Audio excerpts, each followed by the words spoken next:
महाराष्ट्रामधल्या रस्त्यांची अवस्था बघून मला लाज वाटल्याचं वक्तव्य वैद्यकीय शिक्षण मंत्री आणि राष्ट्रवादीचे नेते हसन मुश्रीफ यांनी केलंय। गुजरात सोडल्याच्या नंतर महाराष्ट्रामधील नंदुरबार जिल्ह्यामधले रस्ते हे फारच खराब असल्याचं म्हणत मुश्रीफांनी एक प्रकारे गुजरात आणि महाराष्ट्रामधल्या रस्त्यांची तुलना केली। पावसाळ्याच्या तोंडावरती रस्ता का उखडता असा जाबही संबंधित विभागाला विचारणार असल्याचा इशारा मुश्रीफांनी दिला। दरम्यान आमच्या कोल्हापूर जिल्ह्यामध्ये अशी परिस्थिती असती तर अधिकाऱ्यांना सोडलं नसतं असंही मुश्रीफ म्हणाले।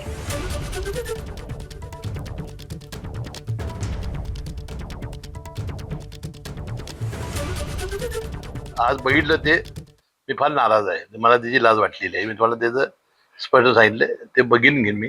जो मी सुरतवरून आलो, हा नागपूरचा रस्ता, ज्या रस्त्याने आलो, तर आमच्या विभागामध्ये म्हणजे गुजरात सोडल्याबरोबर आपल्या फारच खराब रस्ता आहे।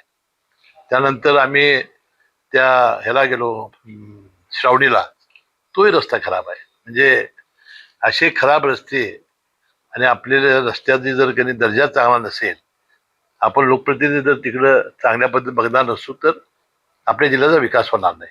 म्हणून मी जिल्हाधिकाऱ्यांनी सांगितलेलं आहे की आता कामं आपण व्यवस्थित करू, चांगली करू, दर्जेदार करू। आपल्या रस्त्याची प्रगती आमदारसाहेब पाहिल्यानंतर मला वाटतंय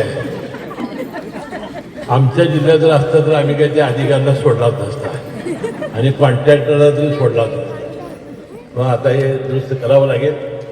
पालकमंत्री म्हणून काही दिवसापूर्वी माझ्यावर जबाबदारी आली आहे। पावसाळा सुरू झालेला आहे। पावसाळा संपल्याबरोबर आपल्याला चांगले रस्ते करावे लागतील आणि आपल्याला हा विकास आपल्या या जिल्ह्याचा करावा लागेल। आदिवासी भागाचा विकास आहे। एबीपी माझा, उघडा डोळे बघा नीट।